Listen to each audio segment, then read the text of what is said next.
আসসালামু আলাইকুম রহমতুল্লাহ। প্রিয় দর্শক, আপনারা রিসেন্টলি ফেসবুকে সোশ্যাল মিডিয়া দেখতে পেয়েছেন যে বিএনপির সিনিয়র যুগ্ম মহাসচিব রুহুল কবির রিজভী বাংলাদেশ জামাত ইসলামীকে নিয়ে কিছু প্রোপাগান্ডা মিথ্যাচার করেছে। তার এই বিভ্রান্তিকর বক্তব্য দেওয়ার কারণে বাংলাদেশ জামাত ইসলামী এটার বিষয়ে প্রতিবাদ করেছেন। তারা তাদের ভেরিফাইড ফেসবুক পেজে প্রতিবাদটি করেছেন। প্রিয় দর্শক, আমি একটু আপনাদেরকে পুরো শোনাতে চাই, আপনারা ভিডিওটি শেয়ার করে সবাইকে দেখার সুযোগ করে দেন। জামাত ইসলামী সম্পর্কে রুহুল কবির রিজভীর বিভ্রান্তিকর বক্তব্যের নিন্দা ও প্রতিবাদ মাওলানা রফিকুল ইসলাম খান।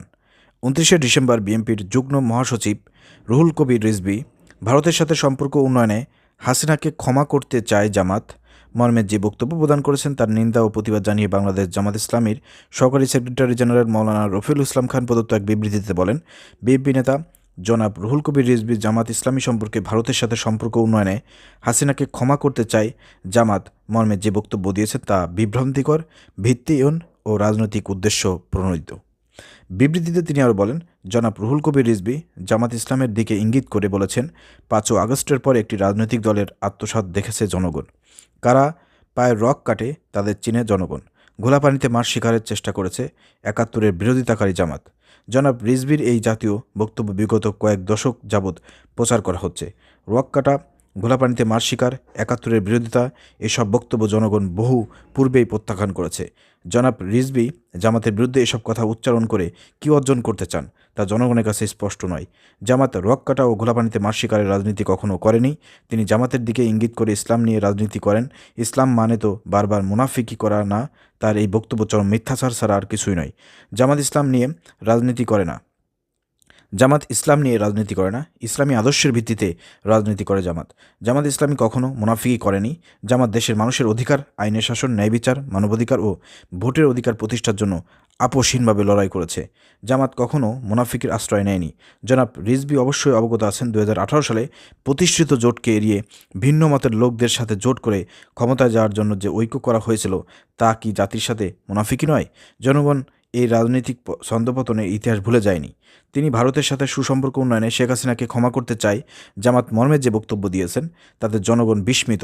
ভারতের সাথে সম্পর্ক উন্নয়নের বিষয়ে জামাতের প্রতি অভিযোগ উত্থাপনের আগে জনাব রিজভীর আত্মপর্যালোচনা করা উচিত। কারা দলীয় টিম নিয়ে ভারত সফর করে ভারতের সাথে সখ্যতা করার চেষ্টা করেছেন তা জনগণ খুব ভালো করেই জানেন। জামাত ইসলামের রাজনীতির ভারতের আধিপত্যবাদ ও ফ্যাসিবাদের বিরুদ্ধে জামাতের এই ভূমিকা গোটা জাতি গ্রহণ করেছে, আর এই কারণে সম্ভবত জনাব রিজভীর গাত্রদাহ সৃষ্টি হয়েছে। আমরা এই ধরনের বিভ্রান্তিকর অপবাদ ও আরোপের রাজনীতি থেকে বিরত থাকার জন্য সংশ্লিষ্ট সকলের প্রতি আহ্বান জানাচ্ছি। প্রিয় দর্শক, বাংলাদেশ জামাত ইসলামী রিজভীকে চরম পরিমাণে একটা জবাব দিয়েছেন। আপনারা যদি আমার এই ভিডিওটি দেখে থাকেন এবং এই বক্তব্যটি শুনে থাকেন, আপনারা ভিডিওটি শেয়ার করে সবাইকে দেখার সুযোগ করে দেন। দেখেন, কোনোভাবে বিএনপিকে ছাড় দেওয়ার কোনো প্রশ্নই আসে না। এখানে যে ধরনের মন্তব্য করেছেন রুহুল কবির রিজভী, এটা আসলে বিভ্রান্তিকর। জনগণের মধ্যে একটা বিভ্রান্ত সৃষ্টি করার জন্য, জামাতকে নেগেটিভ পয়েন্টে উপস্থাপন করার জন্য তিনি এই ধরনের বক্তব্য দিয়েছেন। ইতিমধ্যে আপনারা জানেন ৫ই আগস্টের পরে আসলে বাংলাদেশে ইসলামী ব্যাংককে দখল করার চেষ্টা করেছিল যুবদল, আওয়ামী লীগ এবং তার অঙ্গ সংগঠনের লোকজন। কিন্তু ইসলামী ব্যাংকের যারা কর্মকর্তা কর্মচারী যারা ছিলেন তারা কিন্তু সেটাকে প্রতিহত করে তাদেরকে কিন্তু এখান থেকে বের করে দিয়েছে। পরবর্তীকালে বাংলাদেশ জামাত ইসলামের দখলে ইসলামী ব্যাংক আছে, এটা ঠিক আছে, কিন্তু মাথায় রাখতে হবে এই ইসলামী ব্যাংকটা বাংলাদেশ জামাত ইসলামের ব্যাংক। এটা দেশের সমস্ত ৮ কোটি মানুষ জানে যে ইসলামী ব্যাংক হচ্ছে বাংলাদেশ জামাত ইসলামের ব্যাংক।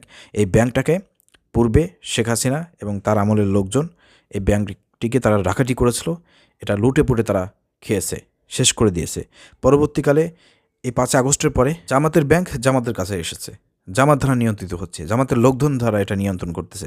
এখানে তো জামাত আত্মসাৎ করার কিছুই নাই, এটা তাদেরই ছিল, তাদের কাছে আবার ফিরে এসেছে। এখানে তো আত্মসাদের কোনো প্রশ্নই উঠতে পারে না। এখানে রুহুল কবির রিজভী কী বলতে চাচ্ছেন? আপনি ১৮ কোটি জনগণকে কী মেসেজ দিতে চান? এই ধরনের মেসেজ দিয়ে নিজেদের অপকর্ম ঢাকার কোনো সুযোগ নাই। ইতিমধ্যে জামাত ইসলাম যে আপনাদেরকে জবাবটা দিয়েছে, আশা করি আপনারা বুঝতে পেরেছেন। নেক্সটে যদি আপনারা এই ধরনের প্রোপাগান্ডা করতে থাকেন জামাতকে নিয়ে, তাহলে দেশের মানুষ কিন্তু আপনাদেরকে অপমান করবে, আপনাদেরকে লাঞ্ছিত করবে, আপনাদের জনপ্রিয়তা কিন্তু একবার শূন্যর কাঠায় এসে দাঁড়াবে। ইতিমধ্যে শূন্যর কাঠায় এসে দাঁড়িয়েছে।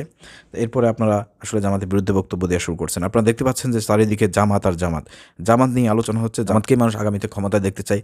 এই ধরনের বক্তব্য যখন আপনারা আশেপাশে দেখতে পাচ্ছেন, জামাতের প্রোগ্রামগুলো, জামাতের জেলা পর্যায়ের প্রোগ্রামগুলো, বিভাগীয় পর্যায়ের প্রোগ্রামগুলো, জামাতের কার্যক্রম সব কিছু আপনাদের এখন হিংসা লাগতেছে, যার কারণে এখন আপনারা প্রোপাগান্ডা সৃষ্টি করতেছেন, জামাত নিয়ে নেগেটিভ কথাবার্তা বলে বিভ্রান্তি সৃষ্টি করার একটা চিন্তাভাবনা করতেছেন। না, এটা সম্ভব না। আমি বলতে চাই, আগামীর বাংলাদেশ হচ্ছে জামাত শিবিরের বাংলাদেশ, এবং বাংলাদেশে আপনারা যারা সচেতন মানুষ আছেন, আপনারা আওয়ামী লীগকে দেখেছেন, বিএনপি দেখেছেন, জাতীয় পার্টি দেখেছেন, সমস্ত রাজনৈতিক দলকে আপনারা দেখেছেন ক্ষমতায়। অর্থাৎ আগামীতে আপনারা ইসলামকে ক্ষমতায় দেখুন। ইসলাম ক্ষমতা আসতে পারে, বাংলা জামাত ইসলামী ক্ষমতা আসতে পারে, এদেশের অবস্থা, এদেশের মানুষের পরিবর্তন, ভাগ্যের পরিবর্তন, এদেশের পরিবর্তন কতটা হয় আপনারা একটু ট্রাই করে দেখুন, একটু চেষ্টা করুন। সেই জায়গা থেকে আমরা এক ফ্যাসিবাদকে উৎখাত করেছি, আর দ্বিতীয় কোনো ফ্যাসিবাদকে দেখতে চাই না। আপনারা দেখতে পাচ্ছেন যে 5ই আগস্টের পরে এদেশে কারা চাঁদাবাজি করতেছে, কারা দখলদারিত্ব করতেছে, কারা লুণ্ঠন করতেছে, কারা বিভিন্ন রকমের অপরাধের সাথে জড়িত, কারা নিজেরা মারামারি করতেছে, কারা কী করতেছে না করতেছে, এ বিষয়ে কিন্তু জনগণ সচেষ্ট আছে, জনগণের কাছে সব ইনফরমেশন আছে। সেইভাবেই কিন্তু জনগণ আগামীতে আপনার সিদ্ধান্ত গ্রহণ করবে। তো যাই হোক, আশা করি প্রিয় দর্শক আপনারা বিষয়টি বুঝতে পেরেছেন। জামাতের এই জবাবটা খুবই চরম হয়েছে। আপনাদের কাছে কেমন লেগেছে ভিডিওটি শেয়ার করে সবাইকে দেখার সুযোগ করে দেবেন। আসসালামু আলাইকুম রহমতুল্লাহ।